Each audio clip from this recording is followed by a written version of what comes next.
friends, and welcome back to my YouTube channel, and welcome to this month's What I Spent video. So for a few months now, I've been showing you everything that I have spent in a month living in London as a 22-year-old, and it is the first Sunday of September today, so I'm going to be showing you everything that I've spent in August.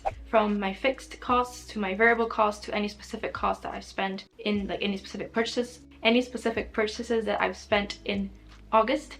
I'll be breaking all of that down in today's video, so I hope you enjoy, and if you do, make sure to leave a like and subscribe as well. I hope you like my little outfit today. I'm going out to brunch in a little bit with my friends, so I thought I would dress up nice for the video and for them as well. So that's my little outfit for today. As usual, I have my laptop right here with me. I have all the costs broken down already. Let's see everything that I spent, shall we? Okay, so we're gonna start first with the fixed costs. So fixed costs, we have rent, bills, council tax, and subscription. I will explain. In the end of July, our contract renewed in terms of our rent, so we have a little bit of a higher rent, and this month, because of that renewal, there was an issue apparently across the building, and they overcharged a lot of the tenants. So this month our rent was $787 per person. And then we have bills. For bills, I spent $73.32. Also, when I say we, if this is your first What I Spent video of mine that you're watching, I live with my boyfriend in an apartment in zone 4 of London, so we share a 1-bedroom, and all the costs in terms of like rent and groceries, we split 50-50. I hope the lighting isn't that bad because the sun keeps changing a lot and I use natural lighting to film. So bills was $73.32. My council tax stayed as usual, $85.50. And then subscriptions as well, $27.64. That hasn't changed yet. So we'll move on now to the typical variable costs. My typical variable costs are things like groceries, pharmacy goods, coffee, things that are variable because they depend on what I'm buying, but that I will buy every single month. So for my typical variable costs, I have groceries, and that was $104.15. My TFL this month, I did a little trial where I used my Oyster card, just tapping in and tapping out for work and everything else, just to see how much I would realistically spend, or if it's better for me to get the monthly travel card, which is what I was doing before.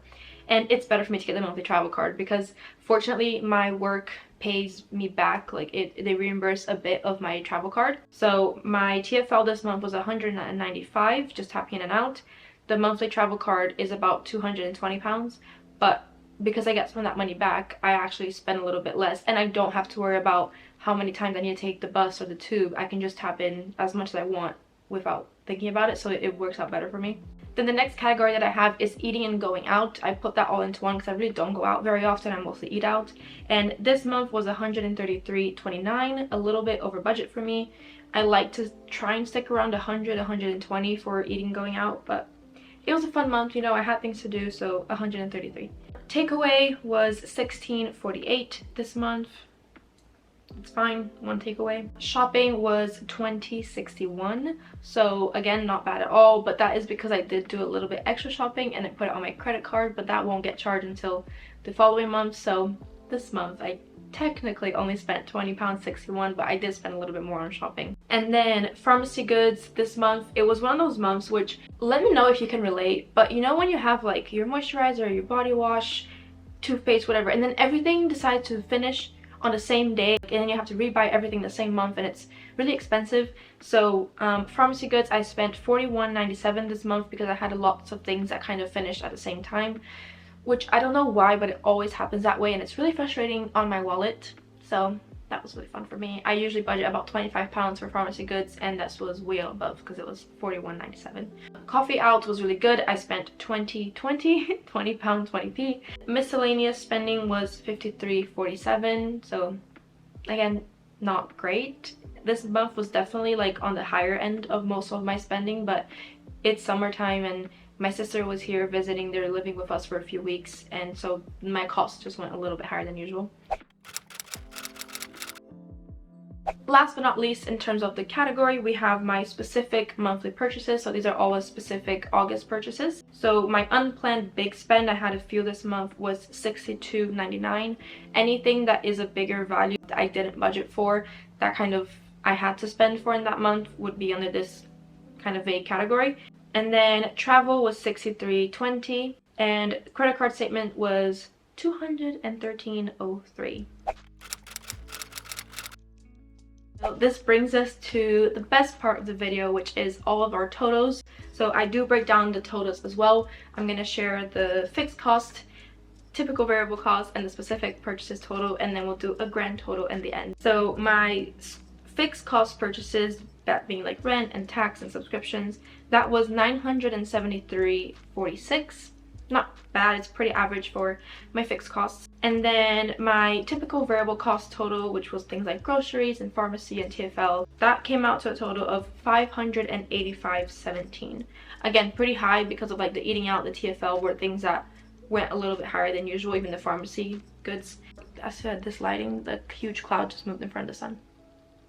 Not nice. My specific monthly purchases total was $339.22, and that brings us to a grand total of $1,897.85 for August.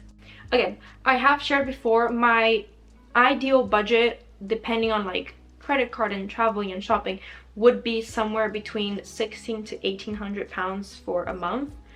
Obviously, if possible, I like to stay within the lower end of that range, but this month was about £100 over the highest that I like to kind of stay in, so it was definitely over budget. It was definitely a lot more than I wanted to spend, but it wasn't anything crazy. And again, for London, this is pretty good, including that I traveled and I shopped and I went out and I had fun. So that kind of brings us to the end of today's video. These videos are quite short, but I love doing them to just kind of break down a little bit of my spending and hopefully give you as a viewer either just entertaining content or a better idea of what it's like to spend money in London as a 22-year-old. Again, I do live in zone 4, so I'm not right there in central London every day, but I work full-time in retail and this is what I spend.